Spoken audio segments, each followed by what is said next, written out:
La semaine dernière, 7 drôles de dames s'étaient installées à Romba. En effet, les sœurs Goudron avaient investi l'espace danse dans le cadre d'une résidence et nous sommes allés les rencontrer pour vous les présenter. Il y a des sœurs dans le groupe, des vraies sœurs. Il y a des gens qui se connaissent depuis très longtemps. Et voilà, Émilie Bonneau a fait la fusion de toutes ces personnes-là et on s'est rencontrés autour d'elle et on a formé une compagnie très rapidement en fait.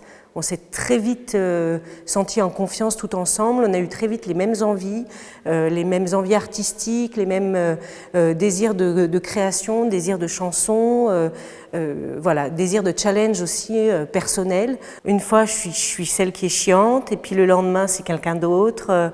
Une fois je suis celle qui est de super bonne humeur et puis le lendemain c'est quelqu'un d'autre. C'est ça l'avantage d'être une grosse compagnie de filles parce qu'on est 7. Et ben, du coup, on peut chacune à notre tour prendre le rôle de celle qui est agaçante, celle qui est très organisée, celle qui gère les petits bobos. Voilà, ça tourne. Cette compagnie a donc passé une semaine à Romba pour imaginer leur prochain spectacle. Et ce genre de création demande du travail, de l'imagination et des idées bien sûr, mais aussi une grande organisation. On essaie d'être assez organisé parce que comme on écrit à 7 filles, ça peut très vite devenir du grand n'importe quoi. Et puis, mine de rien, même si on se retrouve autour d'un univers, on a aussi des univers qui sont très différents. Donc, il faut réussir à mélanger tout ça. On organise, on décortique et on avance petit à petit pour essayer de créer quelque chose qui tient à peu près la route. Et ensuite, les gens de l'extérieur vont venir, vont nous guider un peu plus, vont nous préciser certaines choses, parce qu'on a beau être chanteuse, on n'est pas danseuse, donc on ne s'improvise pas danseuse, on a besoin d'apprendre, donc on apprend tranquillement. Et c'est vrai que ce genre de résidence, dans des salles comme ça, avec le confort de ne pas avoir à se préparer, à manger, d'arriver, de mettre les pieds sous la table, de bien manger, de repartir, de recommencer à travailler, d'avoir les miroirs, d'avoir la moquette, de bien dormir. Tout ça, ça participe vraiment à l'élaboration d'un spectacle solide. Donc on organise nos journées chaque soir, quand on voit qu'on craque. On se dit, bon, c'est l'heure d'aller boire un coup. Au passage, vous avez un super PMU. Voilà, on va boire un coup, on débriefe un petit peu et on fait le programme du lendemain. On va faire un peu de physique. Voilà, c'est une création où on va être obligé d'être en talons, donc on commence déjà à se préparer, parce que c'est pas forcément l'habitude de tout le monde de marcher avec des talons de 10 cm, donc on se prépare à ça.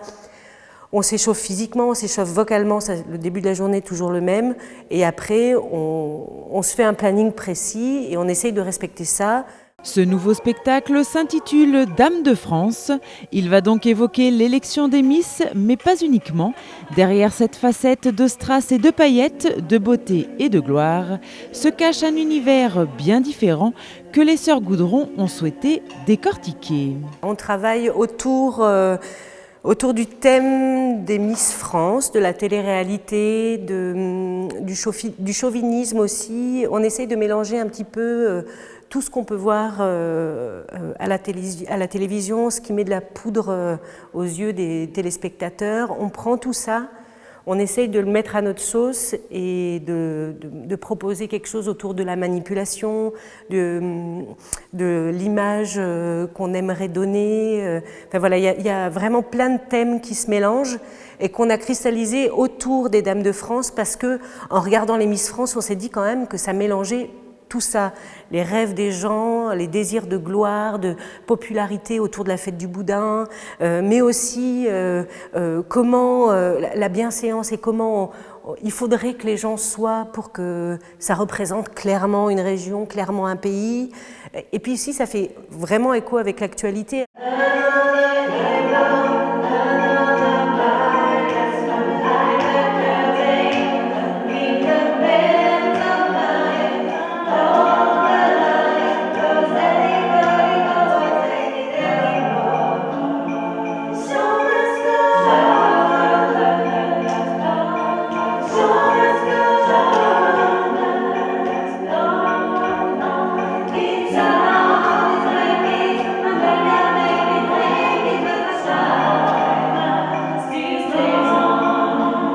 Dames de France dénoncent donc certaines aberrations de notre pays, mais les Sœurs Goudron n'oublient pas leur but premier, celui de faire rire le public.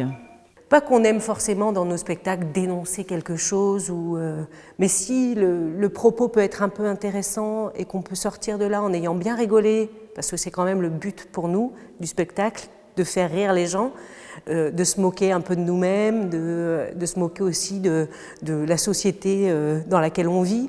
Mais si les gens peuvent repartir de là en se disant « Ah, j'ai bien rigolé, mais quand même, c'est vrai que c'est un peu bizarre, c'est vrai ce qu'elles ont dit, ça fait réfléchir » ou alors juste j'ai bien rigolé, déjà ça nous suffirait, mais voilà.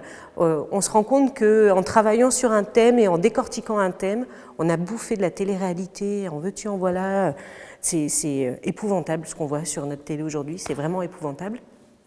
Et on essaye d'en tirer quelque chose de drôle.